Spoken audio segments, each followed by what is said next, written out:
ಮಥುರೆಯ ಕತ್ತಲೆ ಕಾರಾಗೃಹದೊಳಗೆ ದೇವಕಿ ನೆಲದ ಮೇಲೆ ಮಲಗಿರುವಳು. ಅವಳ ತೊಡೆಯ ಮೇಲೆ ಜನಿಸಿದ ಕೃಷ್ಣನು ದಿವ್ಯ ನೀಲಿ ಪ್ರಕಾಶದಿಂದ ಹೊಳೆಯುತ್ತಾನೆ. ವಸುದೇವ ಅವಳ ಪಕ್ಕದಲ್ಲಿ ಮೊಣಕಾಲೂರಿ ಕುಳಿತು ಪ್ರಾರ್ಥಿಸುತ್ತಾನೆ. ಅವನ ಕೈಗಳ ಕಬ್ಬಿಣದ ಸರಪಳಿಗಳು ತಾವಾಗಿಯೇ ಮುರಿದು ಬೀಳುತ್ತವೆ.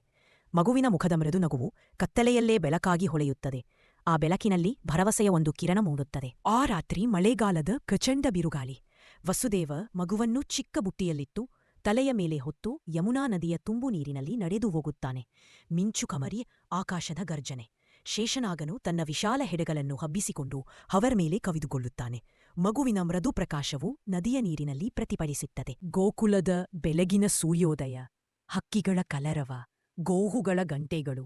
ಯಶೋಧ ತನ್ನ ಚಿಕ್ಕ ಕೃಷ್ಣನನ್ನು ತೊಟ್ಟಿಲಿನಲ್ಲಿ ತೂಗಿಸುತ್ತಾಳೆ. ಕೃಷ್ಣ ನಗುತ್ತಾನೆ.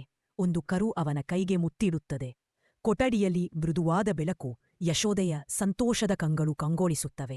ಅವರ ಮನೆಯು ಭಕ್ತಿಯಿಂದ ತುಂಬಿರುತ್ತದೆ. 5 ವರ್ಷದ ಕೃಷ್ಣ ಸುರುಳಿಗುದ್ದಲಿನೊಂದಿಗೆ ಪೀತಾಂಬರ ಧರಿಸಿ ಬೆಣ್ಣೆ ತೊಳ್ಳತನಕ್ಕೆ ತೊಡಗುತ್ತಾನೆ.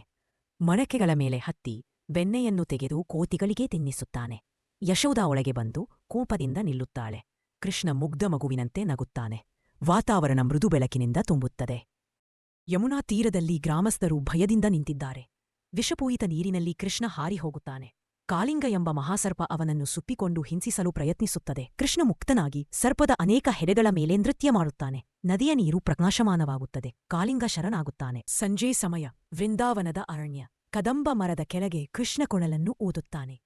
ಪೀತಾಂಬರ ಧರಿಸಿ ಕಣ್ಣುಗಳಲ್ಲಿ ದೈವಿಕ ಕಿರಣ.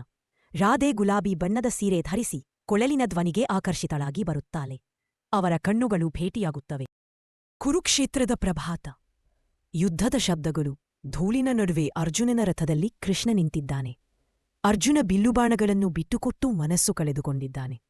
ಕೃಷ್ಣ ಶಾಂತವಾಗಿ ನಗುತ್ತಾನೆ. ದ್ವಾರಕೆಯ ಸಮುದ್ರ ತೀರದಲ್ಲಿ ಸಂಧ್ಯಾಕಾಲ. ಮದ್ಯಪಾನದಲ್ಲಿ ಮುಳುಗಿದ ಯಾದವರು ಪರಸ್ಪರ ಹೋರಾಡುತ್ತಾಯಿತು. ದೂರದಲ್ಲಿ ಕೃಷ್ಣ ಶಾಂತವಾಗಿ ನಿಂತಿದ್ದಾನೆ. ಕಣ್ಣಲ್ಲಿ ದುಃಖ. ಅಲೆಗಳು ಅವರ ಪಾದಗಳನ್ನು ಮುಟ್ಟುತ್ತವೆ.